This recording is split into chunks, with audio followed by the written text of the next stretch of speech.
Hello friends, welcome to my YouTube channel. Thanks for watching this video. Exercise 3.4 से question number 4 करेंगे. Name the quadrilaterals whose diagonals. ऐसी quadrilaterals के names आपको बताने हैं जिनके diagonals सिचुएशन नंबर 1 है bisect each other, जिनके diagonals एक दूसरे को bisect करते हो. Bisect करने का मतलब ये होता है कि एक दूसरे को equal half में काटते हो. तो देखिए ऐसे quadrilaterals तो आपके पास स्क्वायर होता है, रेक्टेंगल होता है, रोम्बस होता है और पैरेललोग्राम होता है. क्योंकि स्क्वायर की प्रॉपर्टी भी ये होती है कि इसके डायगोनल्स एक दूसरे को इक्वल हाफ में काटते हैं. जो जितना हिस्सा ये है उतना ही हिस्सा ये है, जितना हिस्सा ये है उतना ही हिस्सा ये है. तो यानी कि ये इसके इक्वल है और ये इसके इक्वल है. ऐसे ही रेक्टेंगल में होता है. रेक्टेंगल के अंदर भी डायगोनल्स जो हैं वो एक दूसरे को बाइसेक्ट करते हैं. सभी जो हिस्से हैं वो एक दूसरे के बराबर होते हैं. ऐसे ही पैरेललोग्राम के अंदर जो डायगोनल्स होते हैं वो एक दूसरे को बाइसेक्ट करते हैं, इक्वल हाफ में काटते हैं. ऐसे ही रोम्बस के जो डायगोनल्स होते हैं वो एक दूसरे को इक्वल हाफ के अंदर डिवाइड करते हैं. तो फर्स्ट पार्ट का तो आंसर जो है वो हमारा यही बनेगा. स्क्वायर है एक ऐसी क्वाड्रिलेटरल, रेक्टेंगल है, पैरेललोग्राम है,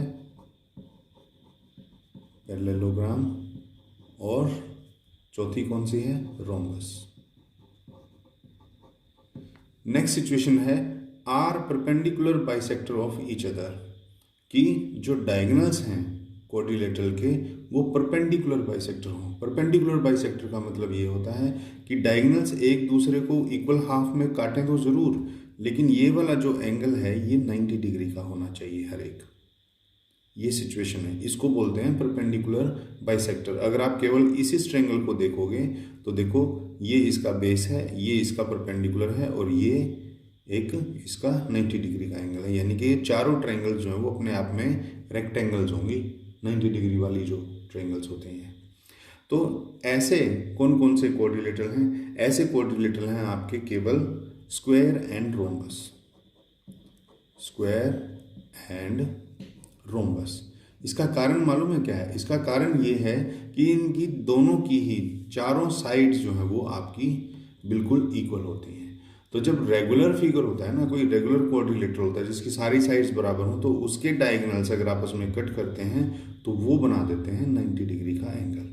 इसीलिए स्क्वायर एंड रोम्बस जो है वो ऐसे क्वाड्रिलेटरल हैं जिनके डायगोनल्स परपेंडिकुलर बाइसेक्टर हैं एक दूसरे के. तीसरी सिचुएशन है आर इक्वल. ऐसे क्वाड्रिलेटरल्स बताइए जिनके डायगोनल्स इक्वल हों. इक्वल का मतलब ये है ये वाला डायगोनल इस वाली डायगोनल के बराबर हो, यानी कि इसकी जो लेंथ है वही इसकी भी हो. तो ऐसी क्वाड्रिलेटरल भी हमारा एक तो स्क्वायर है और एक रेक्टेंगल है.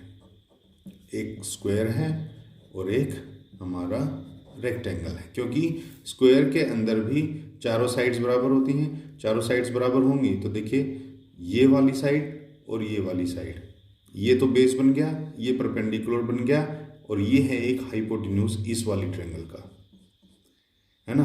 और इतनी ही साइड ये है और इतनी ही साइड ये है, तो ये वाला दूसरा डायगोनल भी जो है सेम लेंथ का होगा. या इस वाली ट्रायंगल को ले लो और इस वाली ट्रायंगल को ले लो, तो ये वाला जो डायगोनल है जो हाइपोटेन्यूज बना इस वाली ट्रायंगल का, तो ये भी सेम होगा क्योंकि सभी साइड्स इक्वल हैं. इसीलिए स्क्वायर के डायगोनल्स इक्वल होंगे और रेक्टेंगल के होंगे, क्योंकि रेक्टेंगल के अंदर भी देखिए ये वाली जो लेंथ होती है वो इसके बराबर होती है और ये वाली जो ब्रेड्थ होती है वो वाली इसके बराबर होती है. तो इसीलिए ये वाला डायगोनल की जो लेंथ होगी वो इस दूसरे डायगोनल के लेंथ के बराबर होगी. तो इसीलिए इसका आंसर हो गया है स्क्वायर एंड रेक्टेंगल. तो फ्रेंड ये था हमारा क्वेश्चन नंबर 4. आई होप आपको अच्छे से समझ में आ गया होगा. नेक्स्ट क्वेश्चंस के लिए मिलेंगे नेक्स्ट वीडियो में. तब तक के लिए थैंक्स.